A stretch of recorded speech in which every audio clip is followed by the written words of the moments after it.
Sure, Bafito. Welcome to Let's Talk Football. Welcome to a brand new. If you are new to the channel, please make sure that you subscribe, like, and leave a comment below. This video is mainly because we want to cover match day 1 for all the African teams.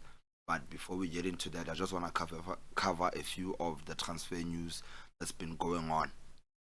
And Bafito, yesterday, it's a whole on. I think Mangoba is going to Kaizer Chiefs. If you checked out my preview for Bafana versus Czechia, I had a bit of news in that video, and I did say I think Mangoba might be going to Kaizer Chiefs. Well, just so later on, Kaizer Chiefs decided to announce their new coach, and it's safe to say Mangoba Mngqithi. Let's get into the news, and then we'll discuss it a bit further. Here it is from the official Kaizer Chiefs page, right? Kaizer Chiefs appoint Fernando de Cruz as head coach. Kaizer Chiefs are pleased to confirm the appointment of Fernando de Cruz as head coach. He has signed a 2-year contract with 1-year option, effective 1 July 2026. Born in France, de Cruz comes highly qualified with a UEFA Pro license, the highest coaching certification in football. He worked briefly with Kaizer Chiefs during pre-season 2 years ago before joining the Moroccan Football Federation, where he served as technical director until the end of June. He will officially take charge of Amakosi at the beginning of July. Here he is, the new head coach of Kaizer Chiefs, which, to be fair, there was a bit of rumors last week. We did hear a bit of some rumors last week of the Cruz becoming the new Kaizer Chiefs coach, and here, man, there we have the official news. I don't know how Kaizer Chiefs supporters feel about this one. Personally, I think it's a good thing for Kaizer Chiefs because it seems like it's a continuation of the project. Because from Nabi, the Cruz, and those other 2 assistants, the ones that were in charge last season, they all came here, and then this guy only stayed for like 2 weeks and then he left. Nabi with Kaizer Chiefs until he had to leave. Actually, he was sacked, and then they put the 2 assistants in charge. Now, end of the season, Chiefs brought this guy back, and I think it's a good thing because I think it's a continuation of what they've been doing. Rather than trying to get a new coach who's gonna start over again, a new project, it's just a continuation of what they've been doing for the past 2 seasons or so. One thing I would like to see at Kaizer Chiefs, and hence why I suggested Mangoba, it's the same thing that's happening at Mamelodi Sundowns and Orlando Pirates. Even if you have a head coach or a foreign coach, you should have at least one of the assistants as one of the local coaches who knows our players, who knows how our league works. And if Kaizer Chiefs could maybe get Mangoba in that technical team, just like Sundowns has Steve Khompela, Orlando Pirates has Mandla Mnengazi in their technical team, I think that helps a lot, and I hope Kaizer Chiefs looks into that, and maybe it can help, Robin. Maybe it can help. So yeah, man, that's the new Kaizer Chiefs head coach, and we're gonna have to see how they move next season. But I hope he keeps them at least at that level or improves them, because they finished 3rd last season, the season before they won the Nedbank. So basically, Chiefs are coming up real good for the past 2 seasons, and I hope they stay up there. Moving on to other news. Hey, and this surprised me a lot, guys. from Idiski News, Idiski Times. Yeah, Idiski Times. Breaking news: Stellenbosch FC are edging closer to completing the signing of Kabelo Dlamini from Orlando Pirates in what looks like a potential swap deal between the two clubs. Baz Abrams and Dublin Boone would head the other way as part of the deal, with talks still ongoing. Hey, Shenko. Hey, Stellenbosch. Hey. Mm, mm. Gavin Hunt is really trying to tighten up the team. I white armor, no life, white armor, and Shenko is a good signing for Stellenbosch. Honestly, I don't know how. I think I don't know why Orlando Pirates kept him on the bench the whole season last season, not giving him game time. I personally would take Shenko at Sundowns, but unfortunately, in his position, we have a lot of players that play in that position. But I think Shenko is a very good player, and Stellenbosch will maybe suit him very well because no Harasana Super Sport in our league. If Super Sport was still around, I would have loved him to go back to Super Sport. But Stellenbosch will still be a good fit for him. And yeah, man, all the best to Shenko. I really hope this deal goes through, and so we can see him play football again next season. But on Orlando Pirates' side, I know they are rebuilding a new team and all of that, but man, they should have kept Shenko, man. I guess they know what they're doing, and him going to Stellenbosch might be a good move for him for his career. So shout out to Shenko. Moving to other news, our coach Hugo Boros. I watched his press conference. I watched his press conference yesterday, and hey man, hey, Hugo man, I don't know, man. I don't know what's up with this all time about it. I don't know what's really up with this all time. Time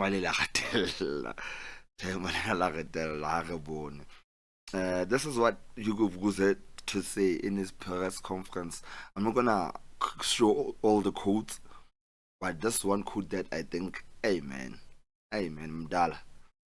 I had the as am I because right now not time LinkedIn.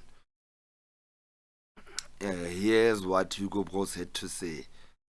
In nearly 40 years as a coach, I'm nearly 40 years a coach, and there is a side of the job of criticism, and of those who don't know. I do things my way. I never listen to the trash of social media. I'm gonna, hey, there you go, man. People are gonna raise opinions about the national team because we are South African and want to see our team perform well. But him coming out and saying he doesn't listen and he's gonna do what basically he's gonna do what he wants to do and what he's always done.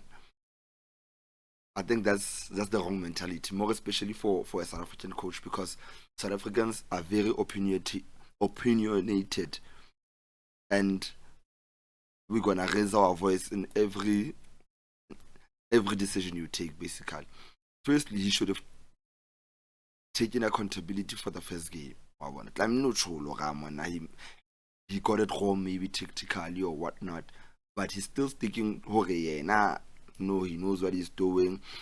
They saw their mistakes and they're gonna fix them, but it's hard to believe that he's gonna do that when on the other hand he says he's not gonna listen, he's just gonna do what he wants to do.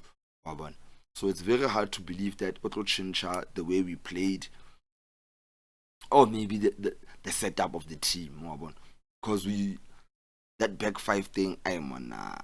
More especially in this second game we're going to play, I don't think it's necessary to play a back five, because Czechia are not really a threatening team with the ball. Their threat comes from crosses, set pieces, set piece. And if you go and check the previous games, they always concede.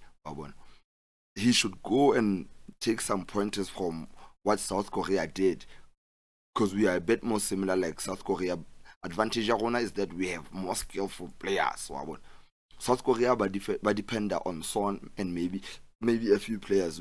We have our police, we have Moremi, so those players are very skillful and they can dominate the game. So I really hope Hugo Bros will will look into trying to let our players express themselves more than anything. Yeah, tell me what you think, but Hugo Bros is gonna change Kapolenana. He's gonna continue with the same Bafana that we saw on the opening game. I don't know, cause now personally, I really think he's not gonna change anything. I personally think Hugo Bros is gonna come back the same. Moving on to another thing, and he had a comment on this. FIFA disciplinary committee,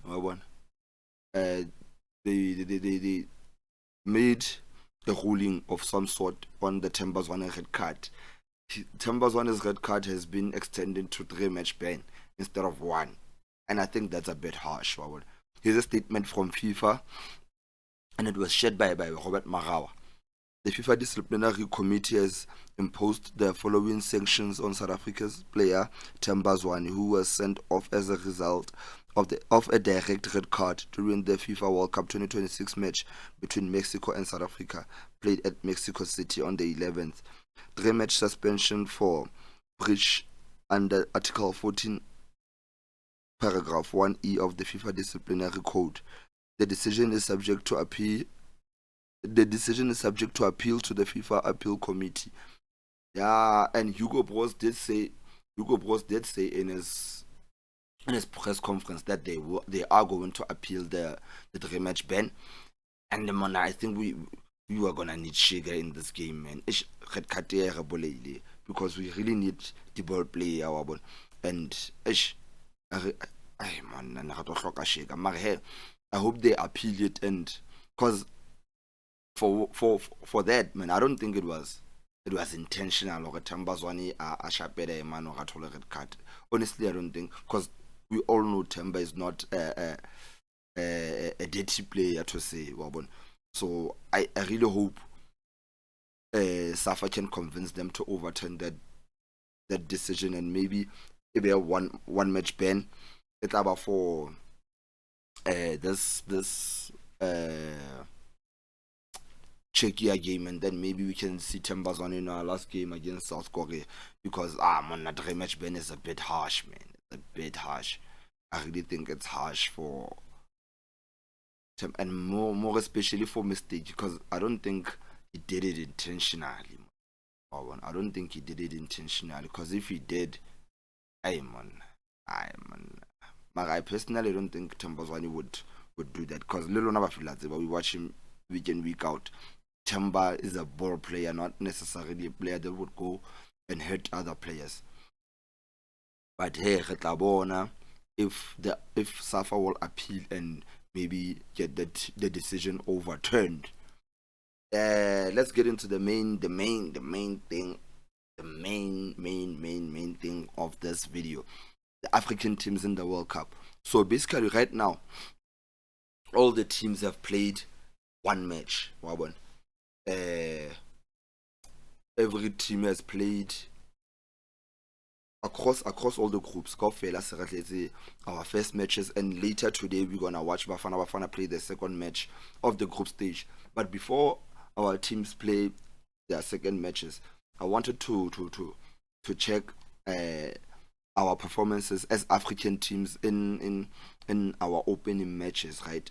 And we had so many standout performances, but African teams are stepping up. South Africa was one of the teams that I hoped were gonna step it up, because basically, like Africa, if we are playing AFCON and playing against all these African teams, they know that we are one good team. We play the ball. We play very attractive and beautiful football, and the opening game didn't do us justice. How we played. and it was very sad to see.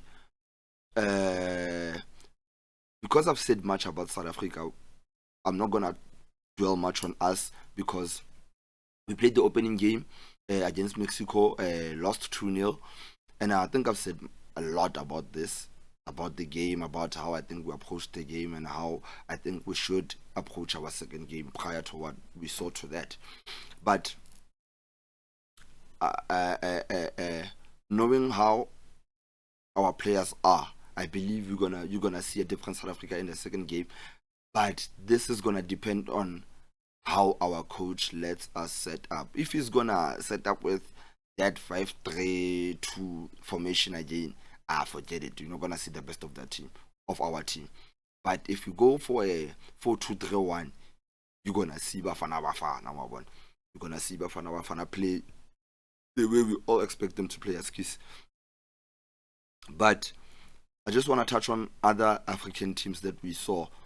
We saw Morocco play Brazil, and personally, Bafetu, I think Morocco, Congo, Morocco and Congo, Morocco, Congo, and Senegal. Morocco, Congo, and Senegal. Those three teams are the ones that impressed me the most. Morocco played to a 1-1 draw against Brazil, and hey, man, they looked they looked European. They didn't look like an African team. They were beautiful, man. Oh man, I know Morocco was. It was nice to watch. It was nice to watch. And then Ivory Coast beat Ecuador 1-0. Huge result. Ivory Coast, they're moving under the radar. Wabo. No, not everybody is actually looking at them, but hey, they're moving quite under the radar. And I'm not pretty okay. They have Germany, and it's Ivory Coast, Germany, Ecuador, uh, Curacao in their group, and I think Cote d'Ivoire will easily qualify in that group. They already got their 3 points. I think they can get a result. Curacao they're gonna beat, and then I think they can get a result against Germany. Germany is not that strong. As much as they have good individual players, I don't think they're that strong to threaten Morocco. I mean Ivory Coast. So Ivory Coast can get a result. Even a draw for them could be a good result against Germany. Tunisia was one of the bad performers from the African teams. Basically, South Africa and Tunisia, personally, I think they are the worst. From match day one, I think they were the worst teams, worst performers in between all those African teams, South Africa and Tunisia. Tunisia was thrashed 5-1 by Sweden in their opening game. It was bad. It was bad. And they sacked their coach after that. But they have appointed a new coach. Who's this guy? The man Canada man.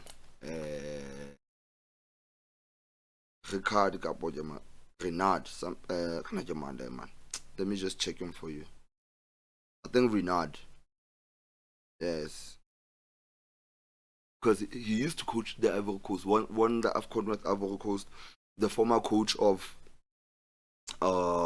Saudi Arabia in the previous World Cup. Very good coach. I was hoping maybe after Hugo Bros leaves after the World Cup, because Hugo Bros is leaving after the World Cup, I was hoping South Africa was gonna maybe try to get him, but hey man, who really Tunisia, and maybe it might be short notice for him. Maybe highlights a difference. But on the other hand, because he's a good coach, he can get them playing, and maybe we can see a different Tunisia in their second game, because their man is a very good coach. I really rate him very high. Cape Verde surprised the world, man. Cape Verde surprised the world. Cape Verde held Spain to a 0-0 draw. Man, who would have thought? Who would have thought that Cape Verde, a small island, a small country from Africa, was gonna hold the European champions to a 0-0 draw? And don't get me wrong, Spain dominated that game, but the defense of Cape Verde was just resilient. But wow, played very, very well. And here's the thing about such teams like Cape Verde, ne? Bona naturally they play a bit of a defensive game. They like to play a bit of a low block and then hit teams on the counter attack, and usually it helps them, and it puts them in a very good situation because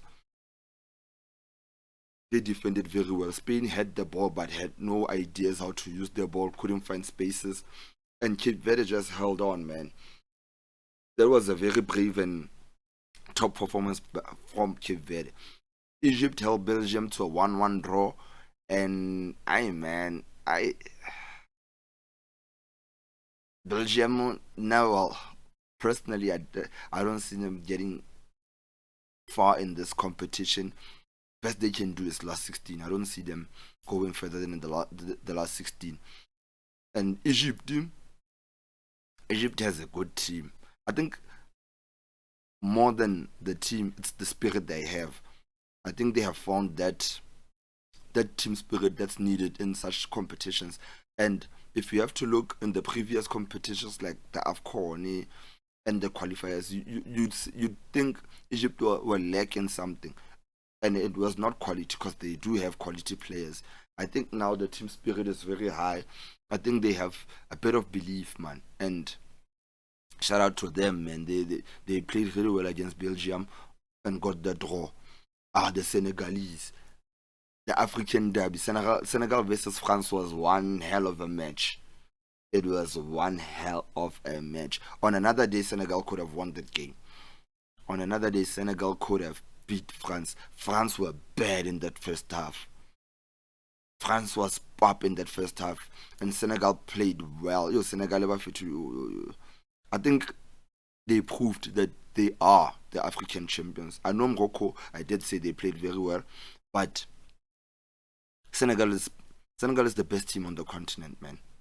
The way they went toe to toe with France, Pella, you have to remember France was in the World Cup final. The previous two World Cup finals, won one and lost in one final. So France top two in the world, I think, behind Argentina, if I'm not mistaken. So France are up there, and Senegal, oh, what a game they played! What a game they played. Second half, they fell off a bit because France got the goal through Olise, and oh, it was class, class. It showed that some people are playing at the highest level. The pass that he gave Mbappe, it was, oh my god, champagne, champagne. I want played a crazy pass to Mbappe, and Mbappe hit it first time 1-0. Senegal equalized. Senegal equalized 1-1. But I think later on in the second half, when France got their second goal, the game started getting away from them. And don't get me wrong, they played well. They even created opportunities, just that they didn't take their chances. Tlamehile 2-3 goals. And maybe on another day, game in tlamehile fedile ka bo ma 3-3. But unfortunately, Senegal couldn't take their chances, and France, monna, the quality there, man. You let them, you give them slight chance, man. About to bolaya, man. Mbappe, monna, bolo beats into man. So it's crazy. It's crazy. Mare, I commend Senegal for the way they played, because didn't give them. Nobody gave them a chance that they were gonna play. They were gonna win against France, and coming out to play like that, it was inspiring, man. And this is the problem I have with Hugo Bros and Bafana, and this is what made me angry ka first game ya rona wa bona. Hore even if we don't win the game, man, mare play, Joe, play, fit, play, wa bona, play. And it's the same thing that DR Congo did. Congo last night were playing against Portugal, got a draw out of the game. And funny enough, they played the same system that South Africa played in the opening game. They played with a back five, three midfielders, and two up front. But they executed very different from what we were doing. When they had the ball, they had a plan of going forward. Hit with the break, hit them quick, drag out the defenders out of the positions, because they had who's this guy? Wissa. He was a menace to the Portuguese defense. He was a menace. He was a menace. He was dragging those defenders out of position, and that other guy who was the second striker with him, he would drop into midfield just to collect those balls. Vessa would pull those defenders out of position, and it was a great game plan, and it worked out very well for them. Got the point. A stinker from a lot of those so-called high-profile players in Portugal team. Yeah, they didn't show up last night, and shout out to Congo, man. They played very well. Ghana beat Panama 1-0, last minute goal. And yesterday I forgot about Ghana, man. I'm only mentioning them now. They got a 1-0 goal, and man, I think personally I expected them to win. Didn't Panama, man, as much as they beat draw and the Barajele Mare. Man, I expected Ghana to win that game. Algeria lost 3-0 to Argentina, and Algeria, I think they also didn't show up, man. They were not bad, but they didn't show up. They didn't show up for the game. I think they gave Argentina too much respect.